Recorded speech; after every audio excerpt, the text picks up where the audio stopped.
Hello everybody, I'm Charlie Atkinson and welcome to another EV powered review. Now today it's actually going to be a slightly different video to all of our others because I'm actually reviewing my car, the Mercedes EQA 300. Now I've had this car for a fair few months and in that time I've gotten to know absolutely everything there is to know about it, from what I really like to what I find quite annoying. So if you're considering buying the Mercedes EQA, then stay tuned.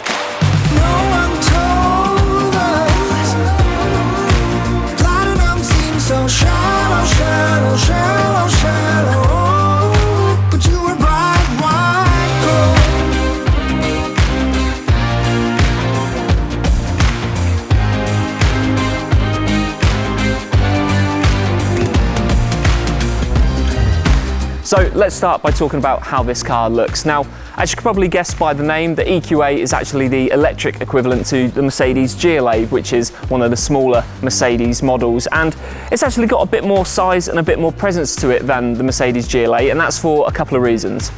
Obviously, this is an electric car, and unlike the GLA where you've got a massive engine at the front, you've got a massive battery which sits right at the bottom of the car, which means this car is slightly higher than the GLA, and it's also slightly longer as well, so it's got more of that traditional SUV shape to it. There are a few specific design tweaks to the GLA, such as this full width light bar and these EQA detailings here, as well as the fake grille at the front of the car. But other than that, this is pretty much as close to a fully electric counterpart to the GLA that you're going to get. Now, this is a company car, and I did have a few other models that I could have chosen, namely the Tesla Model 3. Now, anyone who's seen my review of the Tesla Model 3 knows that I absolutely loved it, but for me, it just wasn't practical enough for what I needed on a day-to-day basis. Now, at EV Powered, we do loads of different filming, we go all over the country filming different reviews, and so I have to put lots of different camera equipment into my car, and I just needed a big, chunky SUV, and the Tesla just wasn't practical enough. As much as I loved it, I needed something with a bit of presence and enough size as well. So that's pretty much why I opted for the Mercedes EQA over the Tesla. Seeing as we've been talking about travelling here, there and everywhere, I wanted to take a quick minute just to talk about range. Now, this particular version of the EQA is the 300 model, which has a specific range of 264 miles, but I'd say on average I get just over 200 miles, which isn't too bad. Now, I did have the Kia e-Niro for a couple of months prior to having this, and that did have a slightly better range, but still 200 miles, I'm quite happy with that, and it's a decent range for what I need it for. And that brings me on to price, because for a car that I've just described as okay and without too many bells and whistles, does it really deserve a price tag of more than £51,000? In my opinion, probably not, and I suspect that this here has got a bit of a part to play in that, especially when you look at something like the Kia e-Niro, for example, which is just as good, has a slightly better range, and is also about £20,000 cheaper.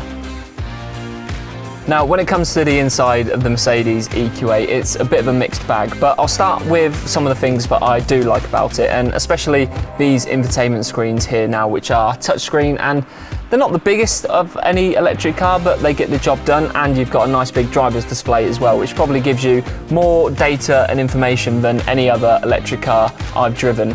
As well as that, you've got your nice comfortable seats here, and throughout the rest of the car you've got lots of nice different materials with bits of leather up here and this nice bit of suede as well. So it does feel really nice and premium on the inside of this car, which it probably should for a car that costs upwards of £50,000.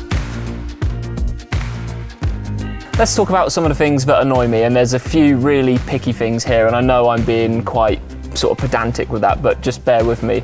First of all, these buttons on the steering wheel really have got on my nerves for the past couple of months. Now, they are relatively easy to navigate, and you've got a little touch dial here which lets you scroll through all the different gauges and menus, but they are so sensitive that you can just fly through menus and fly past anything you're trying to select with just like the tiniest of touch. So that's quite annoying. And as well, if you're looking to sync up your smartphone to the car, in any other electric car you should be able to do this wirelessly or over the air or however you like, just by going into your settings or whatever, but for some reason in 2022 Mercedes still want you to use epoxy cable like this. So even when you sync it up here, you've got a nice little port to put it in there, but your phone doesn't fit into it with the cable as well, so it ends up poking out there, getting in the way of your water bottle and your keys or your wallet or whatever. So it's by no means the biggest thing, but it really is enough to get on your nerves.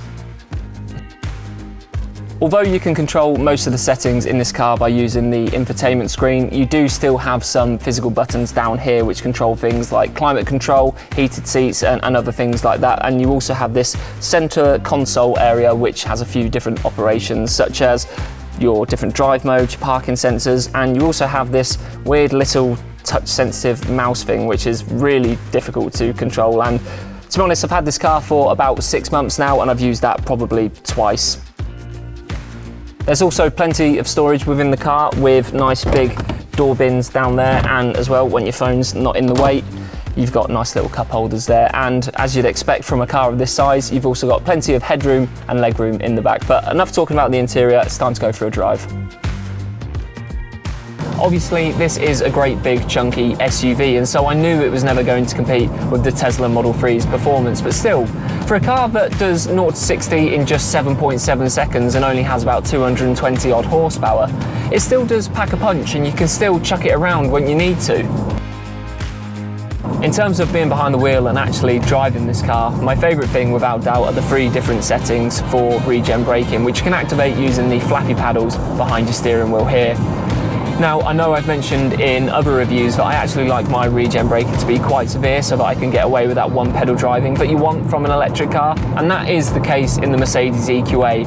I probably would say that the highest setting is probably a bit too severe and it will sort of chuck you back into your seat with any slight lift of the throttle.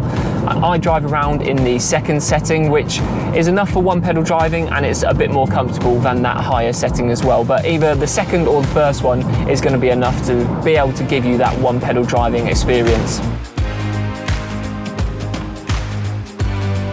As I mentioned earlier, I've had this car for about 6 months now and I've done thousands and thousands of miles in it, and I've got no major complaints. Don't get me wrong, it's got a decent performance package, it's nice and comfortable to drive, the tech's alright, and there's plenty of storage in the back as well, but it is just okay. I mean, I can't help but compare this to something like the Audi Q4 e-tron, for example, or the Hyundai Ioniq 5, which, I mean, they're fully kitted out, they're top of the range, and they've got all the bells and whistles, and this doesn't, unfortunately. It's pretty basic, but don't get me wrong, for what I need it for, just going A to B all over the country in relative comfort, it's pretty much spot on, but that's probably my overriding review of this car. It is just okay.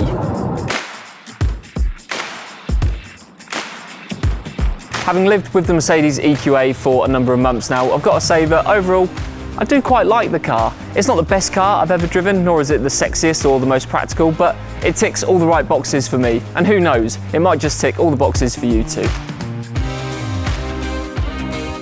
That's all for this video. If you liked it, then please do drop us a like and remember to subscribe to the channel as well. For more electric car reviews like this, you can head over to our page, and for daily news coverage, features and much more, you can also head over to evpowered.co.uk. Thanks once again for watching, and we'll see you on the very next video.